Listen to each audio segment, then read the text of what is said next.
So looky. CNN. They're going to say some real good shit in here. Shit that I be getting in trouble for. But just tell me if you catch anything that's kind of very interesting. You should write down some stuff too. Check this out. State of London and the Vatican, a third city-state was officially created in 1982. That city-state is called the District of Columbia and is located on 10 square miles of land in the heart of Washington. The District of Columbia flies its own flag and has its own independent constitution.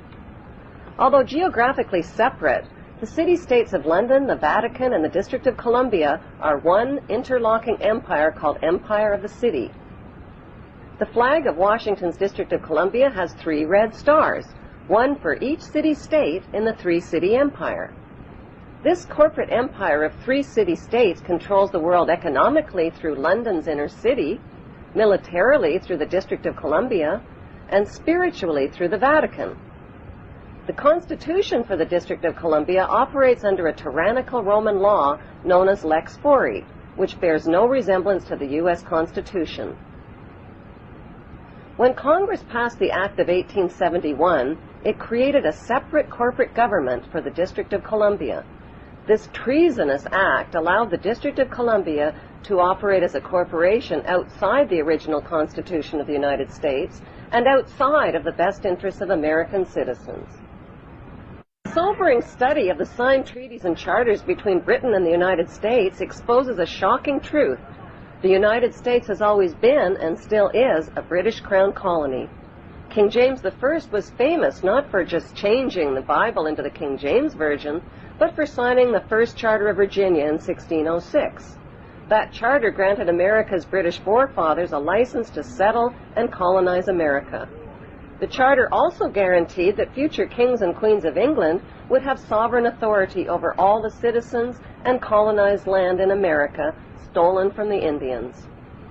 After America declared its independence from Great Britain, the Treaty of 1783 was signed. That treaty specifically identifies the King of England as the Prince of the United States and contradicts the belief that America won the War of Independence. Although King George III of England gave up most of his claims over his American colonies, he kept his right to continue receiving payment for his business venture of colonizing America. If America had really won the War of Independence, they would never have agreed to pay debts and reparations to the King of England. When Congress passed the 13th Amendment to the Constitution, the U.S. President was made subservient to the King of England. The 13th Amendment is called the Title of Nobility Amendment and forbids U.S. presidents and their officials from using royal titles like king or prince or baron. For some mysterious reason, the 13th Amendment, which was ratified in 1810, no longer appears on current copies of the Constitution. America's blood-soaked War of Independence against the British bankrupted America and turned its citizens into permanent debt slaves of the king. In the War of 1812, the British torched and burned to the ground the White House and all U.S. government buildings and destroyed ratification records of the U.S. Constitution. 1 century later, a corrupt U.S. Congress committed the biggest theft in world history. They passed Paul Warburg's Federal Reserve Act in 1913, handing over America's gold and silver reserves and total control of America's economy to the Rothschild banksters. Most Americans still believe that the Fed, or Federal Reserve, is the government. It is not.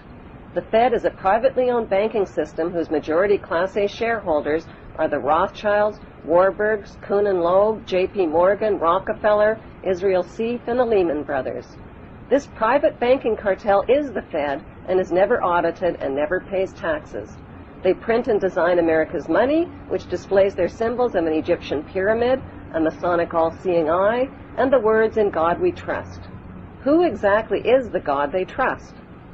They also collect American taxpayers' money through the IRS.